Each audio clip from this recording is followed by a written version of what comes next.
Hey everyone, welcome back. We're going deep on something that I think we all struggle with at some point. Ooh, fun. The quest for the perfect shave, Yeah. right? Like, why is it so hard to feel smooth Yeah. and not look like I got attacked by a cactus? Totally.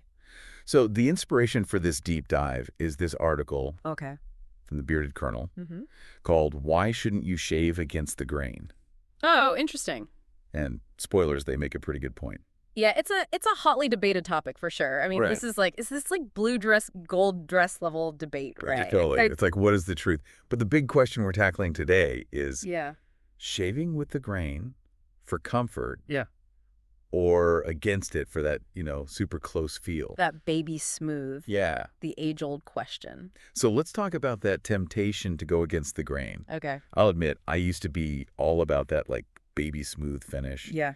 even if it meant dealing with a little bit of irritation later. Right. Why does it seem like going against the grain is the best way to get a close shave? Well, I mean, it seems intuitive, right? The hair grows in one direction, Yeah. so shaving against it should cut it shorter, right? Right. Yeah, that makes sense. But the thing is, when you force a razor against the grain, it doesn't just cut the hair. It actually tugs and pulls on it first. And the Bearded Colonel really dives into this in the article. Oh, it's not just a clean cut. It's like a ripping it out a little bit before it even gets chopped. Exactly. Oh, no wonder that causes problems. And that tugging and pulling is what leads to ingrown hairs and razor bumps. So instead of a smooth shave, you end up with irritation and redness. Yeah, I've been there. Yep. Okay, so if going against the grain is like mowing the lawn backwards, Yeah. Okay. how do we figure out what direction to actually shave in? Well, it's actually easier than you think. Okay. So the Bearded Colonel recommends just running your fingers over your stubble. Okay. If it feels smooth, you're going with the grain. Uh-huh. If it feels rough and prickly, you're going against it. Okay, so simple. So even if shaving with the grain is like nicer to our skin, Mm-hmm. are we going to like sacrifice that super close feeling? That's where things get really interesting. Okay. Because the Bearded Colonel actually debunks a few common shaving myths. Okay. And one of the big ones is that more blades are better. Wait, really? I always thought more blades equals a better shave. Yeah, it's a great marketing tactic. Yeah. But those multi-blade razors can actually contribute to more irritation Really? because they shave the hair below the skin level. What? So you're getting... That doesn't seem good. It's not, and that increases the risk of ingrown hairs, especially for people with curly hair. Oh, that makes sense. Yeah, so the Bearded Colonel actually recommends going back to basics with a single blade razor. Interesting. So it's like instead of this like fancy multi-pronged tool, Right? just a single sharp blade Yeah. is actually more effective and gentle. Yeah, it seems counterintuitive, but when you think about it, it makes sense. You have more control, it's a gentler cut, and there's a whole fascinating history of shaving technology that we could dive into, maybe a little later. I'm very intrigued. So we've got the shaving direction, Mhm. we've got the type of razor. Right. What else is important for getting that close shave without the pain? Well, the sharpness of the blade itself is key. Okay. A Yeah. dull blade is going to drag and pull, and that causes more irritation and a Yeah. less effective shave. It's like trying to cut a steak with a butter knife, you Mm. know? It's not going to go well. Not going to end well. Okay, so sharp blade, Yes, shaving with the grain, with the grain. anything we need to do before we even pick up a razor. Prepping your skin is a game changer. Okay. Warm water helps soften the hair and makes it easier to cut. So like a little spa treatment for your face. Exactly. The Bearded Colonel recommends using like a warm flannel Okay. to really open up those pores. Such a simple step, but I bet it makes a huge difference. It really does. Is there anything else we can add to that pre-shave routine? Well, using a pre-shave oil or lotion creates an extra layer of lubrication, Okay. which helps the razor just glide smoothly over your skin, like adding silk. Yeah. Yeah, between the blade and your skin. Okay, so it's all about minimizing that friction and giving our skin some extra love. Ah, I'm getting the feeling that we've been doing this whole shaving thing wrong I think a lot of people have. for years. Yeah. You mentioned earlier there's a whole history behind this single blade trend. Yes. I gotta know more. So multi-blade razors are actually a pretty recent invention. Yeah. For centuries, people were using single-blade razors, like straight razors or safety razors, Okay. and those focus on a clean single cut. Yeah, which is way less irritating. that makes sense. Oh, Yeah, I guess it's only been in like the last few decades we've been adding all these extra blades. yeah, it's all marketing. Really? Yeah. Yeah. You know, the idea that more blades equals a closer shave is powerful. It's very convincing. It is. And for some people, it might be true. Yeah. But for a lot of people, it just leads to more irritation and problems. So we've overcomplicated things looking for a quick fix when the simple solution was there all along. Exactly. Okay, so back to the single blade razors. Are we talking about like dusting off our grandfather's straight razors? Or are there more modern options? You could go full vintage Uh-huh. if you want, but there are also a lot of modern safety razors Right. that give you that single blade benefit Okay. without you needing to become a master sharpener. Okay, so those safety razors are the ones with the replaceable blades. Yeah. I've always been a little intimidated by them. Yeah. They seem like they require some skill. There is a little bit of a learning curve, Yeah. but once you get the hang of it, a lot of people find it's worth it Yeah. for the smoother shave. Yeah, plus I imagine there's something kind of satisfying about using a classic tool like that. Absolutely. It's like a ritual. Yeah. Yeah. Connecting with tradition. Okay, I'm adding try a safety razor to my list. Yes.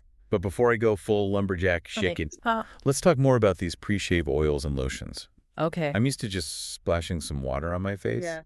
Am I missing out? Well, warm water is good, Okay. but think of the pre-shave prep as setting the stage for a smooth performance. Okay, so like prepping the canvas before painting. Exactly. Okay. Especially if you have sensitive skin or you get dry or irritated after shaving. It creates a barrier between your skin and the blade so it can just glide. So what should we be looking for in a pre-shave oil or lotion? Look for ones with natural oils, Okay. like jojoba or argan oil. Uh-huh. Those are really good for moisturizing and soothing. Yeah. You want something that will hydrate and protect your skin but won't clog your pores. It sounds like finding the right razor and pre-shave routine is kind of like finding the perfect pair of jeans. Oh, yeah. It's personal. At You your got to work. experiment. Yeah. Find what works for you. Okay, speaking of personal preference, what about all those fancy shaving creams and soaps? Oh, yeah. I love a good smelling shaving cream. But is it really necessary or is it just about the experience? It definitely adds to the experience, Okay. but they do serve a purpose. Okay. They help soften the hair, lift it away from the skin, Okay. provide more lubrication. So it's not just smelling good, it's actually creating a better surface for the razor. Yeah, it's making the razor's job easier. I'm starting to think my whole shaving routine needs a makeover. Maybe a little refresh. Yeah. And that brings us to another important step. What happens after you shave? Right. The aftershave. Yes. I used to think it was all about the fragrance, but now I'm realizing it's more than that. Yeah, it's like the grand finale of the whole shaving experience, the aftershave. Right. But am I like totally missing the point with this? Is it just about the smell or is there something more to it? Well, a nice aftershave can definitely add a touch of, I don't know, what is it, like gentlemanliness? I don't know. Uh-huh. But it's got a much more practical purpose than just the fragrance. Okay. Think of it as like a soothing hug for your skin. Okay, so after all of that scraping and tugging, even if we're doing it gently with the grain, a sharp blade, our skin still needs a little help. Yeah, exactly. Shaving can disrupt your skin's natural barrier even when you're gentle, Right. and that leaves it vulnerable to drying out and getting irritated. So aftershave swoops in and saves the day, Exactly. puts that barrier back up and calms everything down. Yeah, it's like a first aid kit for your face. I like that. And the bearded kernel really stresses that you need to pick the right aftershave for your skin type. Okay, so what should we be looking for? Any hero ingredients that stand out? Look for stuff with aloe vera, witch hazel, chamomile. Okay. Those are really good for calming inflammation and helping your skin heal. What about those natural oils we talked about for pre-shave? Are they good in aftershave too? Yeah, definitely. They can be super helpful in aftershave too. Okay. They help keep your skin moisturized and feeling nice and soft. So it's like giving your face a little spa treatment from start to finish. This has been a real eye-opener for me. I'm starting to think that a good shave is so much more than just the actual shaving part. Right. It's the prep. It's the aftercare. It's taking care of your skin the whole way through. Absolutely. It's about respecting your skin Yeah. and treating it well. And you know what's interesting is that this whole shaving thing, it's kind of like a metaphor for life. Ooh. I was hoping you were going to go there. Tell me more. Well, sometimes we get so focused on the end goal, like getting that perfect shave, Yeah. that we forget about the prep and the aftercare. Right. But Those things are super important in the long run. It's like we're so busy running towards the finish line that we forget to take care of ourselves along the way. Exactly. And just like in life, if you rush through things, you don't take time to prepare, Yeah. and you don't take time to recover, well, you're more likely to end up with cuts and nicks. Literally and figuratively. Exactly. Whoa, that's deep. I bet our listeners are already thinking about their shaving routines in a whole new way. I hope so. And maybe even rethinking their whole approach to life. Yeah. I mean, at the end of the day, Yeah. whether it's shaving or just dealing with life, it's about making good choices. Yeah. Listening to your body and figuring out what works best for you. And hey, maybe that perfect shave really is the key to a happier life. Maybe it is. We'll save that deep dive for another day. Aha, yeah. Thanks for joining us on this journey into the surprisingly complex world of shaving. It was fun. We'll catch you next time for another deep dive. See you then. Until then, happy shaving, everyone.